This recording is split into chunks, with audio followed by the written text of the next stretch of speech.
மதராசி நம்ம சிவகார்த்திகேயன் ஏஆர் முருகாஸ் இயக்கத்தில் நடிச்சிட்டு இருக்க படம். இந்த படம் தனக்கு ஒரு துப்பாக்கி மாதிரியும் ஒரு கஜினி மாதிரியும் மிகப்பெரிய வெற்றி படமாக அமையும்.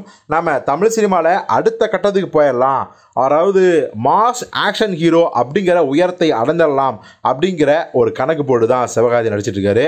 என்னதான் அமரன் படம் 340 கோடிக்கு மேலே பிஸ்னஸ் ஆனாலும் கூட, கலெக்ஷன் ஆனாலும் கூட பார்த்தீங்கன்னா சிவகார்த்தியனுக்கு அந்த படம் ஒரு லைஃப் டைம் படம் தான், அதில் மாற்றுக்கிறதே கிடையாது. ஆனால் அது ஒரு வார் படம், எல்லாத்துக்கும் மேலே அது ஒரு பயோபிக். இது ஆஸ் யூஸ்வல் சிவகார்த்தியன் படம் இல்லை.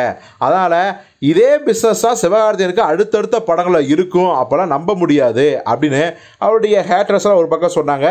நடுநிலையாதிகள் கூட பார்த்தீங்கன்னா இந்த கருத்தை முன் வச்சாங்க. அந்த படம் பார்த்தீங்கன்னா அந்த மேஜர் முகுந்த் வரராஜோட பயோபிக்கு, சாய் பல்லவியோட ஆன்மா, இதெல்லாம் சேர்ந்து அந்த படத்தை வெற்றி குடும்பமாக கொடுத்துச்சு. அதனால் சிவகார்த்தியன் தனியாக சோலாவாக ஒரு துப்பாக்கி மாதிரி ஒரு கஜினி மாதிரி சிங்கிள் ஹேண்டடாக சிங்கிள் ஹீரோவாக ஜெயிச்சே ஆகணும் அப்படிங்கிறதான் என்னுடைய கருத்தாக இருந்துச்சு.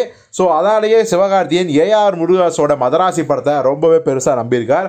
இந்த படம் ஒரு ஆக்ஷன் அதக்கலம் அப்படிங்கிறத துளி மாற்றுக்கிறது கிடையாது. ஏற்கனவே சில வினாடிகள் ரிலீஸ் ஆன அந்த கிளிம்ஸ் வீடியோ பரபரப்பை ஏற்படுத்திக்குது. இப்போ இந்த படத்தோட பட்ஜெட் 200 கோடி.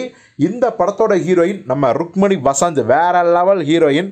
ஸோ சைடு ஏ சைடு பி இந்த படம்லாம் பார்த்துருப்பீங்க, அட்டகாசமான பர்ஃபார்மர். இப்போ ஏஸ் படத்தில் கூட பார்த்தீங்கன்னா மிகப்பெரிய ஒரே ப்ளஸ் அந்த படத்தில் நம்ம ருக்மணி வசந்த் தான் அப்படின்னு எல்லாரும் பாராட்டியிருக்காங்க. இதெல்லாம் ஒரு பக்கம் இருந்தாலும் மதராசி படம் பார்த்தீங்கன்னா இப்போ ஓடிடிக்கு சேல்ஸ் ஆகிருக்கு. இந்த ஓடிடி சேல்ஸ் அமௌண்ட்டையும் இந்த ஓடிடி ரிலீஸ் தேதியும் அவங்க பார்த்தீங்கன்னா முறையாக அறிவிக்கிறாலும் கூட நம்ம சோர்ஸ் மூலம் நமக்கு கிடச்சிருக்குது. என்னென்னா இந்த படத்தை மதராசி படத்தை ஓடிடி ரிலீஸாக நெட்ஃப்ளிக்ஸ் நிறுவனம் 23 கோடிக்கு வாங்கியிருக்காங்க. இந்த படத்தை அக்டோபர் 3ஆம் தேதி ஓடிடியில் ரிலீஸ் பண்ணலாங்கிற முடிவுக்கு வந்துட்டாங்க. ஏன்னா இந்த படம் செப்டம்பர் 5ஆம் தேதி ரிலீஸு. ஸோ சரியாக 30 நாளுக்கு 2 நாள் கம்மி, 28 29 நாட்கள் கழித்து மொத்தத்தில் 4 வார கணக்கு அது கரெக்டாக வந்துடுது. 4 வாரங்கள் கழித்து அக்டோபர் 3ஆம் தேதி ஓடிடியில் இந்த மதராசி படத்தை ரிலீஸ் பண்ணுறாங்க.